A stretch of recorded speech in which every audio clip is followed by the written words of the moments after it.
Americans have vitamin D deficiency. Think about it. 100 million of us, including children. And experts say it could be critical in American health. Dr. Mehmet Oz is here to change that deficiency, one viewer at a time.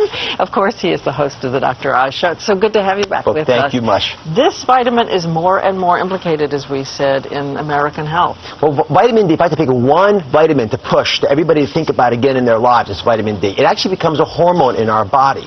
And it's important not just for bone health, which is where most people think vitamin D is important, but it's important for high blood pressure. It's important for cancer, breast, colon, prostate. And you know what? If you worry about the swine flu today, take some vitamin D, because it's one of the best ways of enhancing your immune system. So let me give you the numbers you want to aim for. And by the way, you don't know your vitamin D level unless you check it. So you check it by a blood test. Simple to do, easily acceptable. Vitamin D is stored as something called 25 vitamin D. So you check that level, and your number one, it should be above 50. If it's between 30 and 50, you're not terribly deficient, but we usually try to supplement you. If you're below 30, you're way off the scale. Diane, what was your number?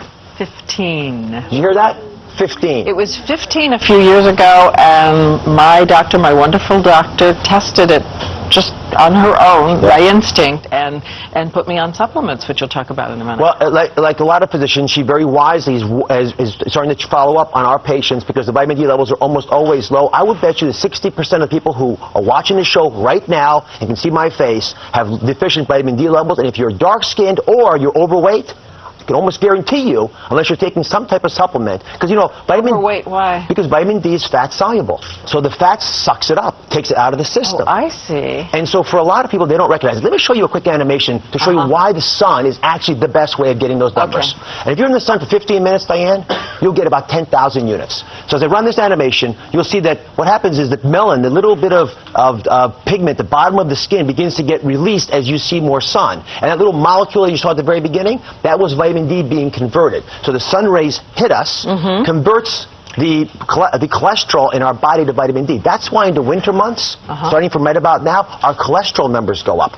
Now, vitamin D was profoundly important to the history of medicine. Sanitariums, why did they evolve? They evolved because they knew that sunlight killed tuberculosis. And our moms used to give us cod liver oil because, in fact, that works. And get this, the reason our skin color is different is primarily about regulating vitamin D, because the darker your skin, the less you have sun damage, and you still get enough vitamin D to give you what you needed from the sun rays. So as you travel the globe, the differences in skin color are about the amount of vitamin D people are getting through the sun. And I love when we can figure that all out. Now, what are the sources? Milk, reasonable source, but it's not the right kind of vitamin D. Even the vitamin D supplemented milk is not the right kind necessarily. Well, it's the vegetarian vitamin D2, and you want the animal version, which is what we need in our bodies. You can convert them. It's not that efficient. It's certainly a reasonable way of getting it, but it's probably not the best way of getting it. The sun, again, is the best way of getting it. And just to be clear on this, you want about 10 minutes to 15 minutes of direct sunlight when the shadow that you cast is shorter than you. So the sun has to be high enough above you that you're getting it. Put sunblock on your face and your hands. You don't want a lot more than that, but you want that much sun to convert. If you're dark-skinned, you need about an hour. An hour if you're dark-skinned? Yes. And can I show you something? We have a map, actually, of America. In this map, you've got a line that goes from Atlanta to Los Angeles. And that map is pretty impressive, because what it really is showing us is that if you live north of that line, you are not getting enough vitamin D from now until the spring. Because you're not going out enough of the time when the sun rays are high. Even more reason to go get it checked and see if you need supplements. Okay, fish, pretty good source? Fish are a reasonable source. You need this much fish to get the minimum amount that you need in a day. So most Americans aren't going to eat 5 sardines. So I would suggest getting cod liver oil if you want to take it that way. In fact, that's what we're going to challenge you to today, whether you're willing to take your cod liver oil. I'll take my cod liver oil. Hey! Oh, Lord. I've forgotten. It's been years. Oh, God. And one last little tip. We always talk about a multivitamin. You look unhappy. So the problem with multivitamins is they usually only have 400 units of vitamin D. You're still grimacing, God bless you. But you want to take at least 1,000 units of vitamin D. And so ideally what you'll do is take your regular multivitamin and then supplant it with either cod liver oil, some sunlight, or take an extra 1,000 units a day. And you take 10,000 units a week. which I is do. more than the minimum. My father-in-law actually has to take 5,000 a day to get to his adequate level. So everyone out there listening, you got to know that you're low, treat it, and then double check to make sure it's enough. Double check with your doctor because Yeah. you don't want to get too much. No, you don't want too much. 10,000 a day becomes a number that gets me very nervous. But here's the deal. If you take 50 times the amount of water that you should drink a day, you'll die faster than if you take 50 times the amount of vitamin D. Oh, So it's not a dangerous vitamin, and it's naturally found in our body. Okay, check with your doctor. It is essential. And thank you, I think. Dr. Rose. And it's on our website, abcnews.com. Anybody get...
All right, Dr. Harris, tell me what you're going to do today.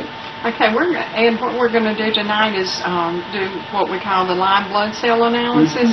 And the difference in this and the blood test that you go have at your doctor's, we're going to look at the blood right after I take it out of your finger so it's still alive. Okay. We can see a lot of different things in that. So we're going to check your blood before and after the Live the Source multivitamin and minerals. Okay. And we'll go ahead and get started. I'm just going to prick your finger, just a small little stick.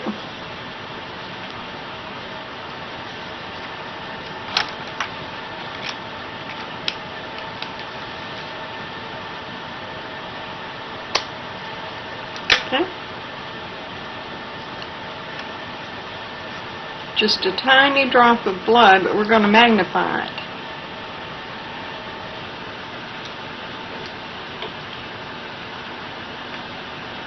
And when we eat heavy protein or high fatty foods like you just described, the red blood cells begin to get real sticky and they clump together, and so they have trouble filtering throughout the liver and reaching the important parts of the body. The job of the red blood cells is to carry oxygen and nutrients throughout the body. And when they're clumped together like this, it's a struggle for them to do that. These red blood cells that we see that are stacked up like coins right now should be free and clear of one another, bouncing around like little bubbles in the blood plasma. But as you see, they're all clumped together and sticky. So this is poor digestion, poor assimilation. You're not absorbing the nutrients that you're taking in. I'm going to get you to go ahead and take 1 ounce of the Live the Source multivitamin and minerals while we look at the blood a little bit and scan around. Okay. And then we will wait 2 or 3 minutes and look at it again. When the blood is stuck together like this, the liver has trouble filtering it. And the liver has over 500 functions in the body, so we really need to keep him happy.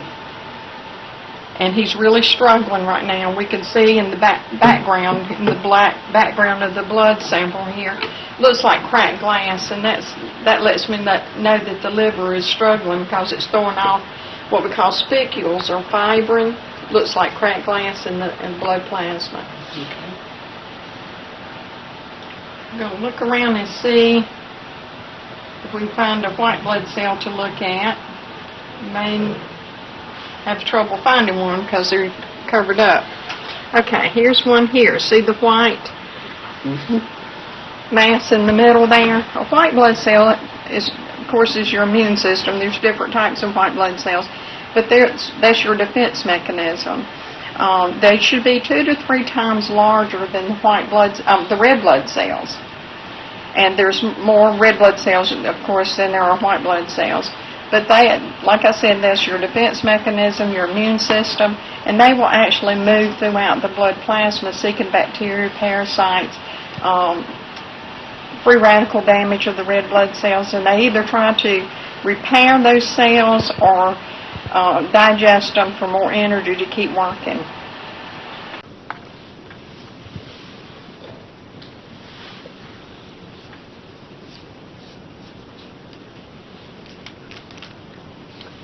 Another stick.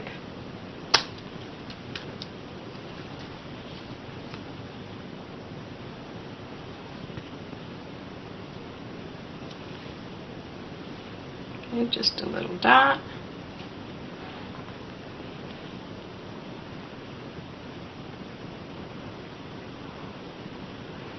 Boy, it almost jumped up on the glass. It did.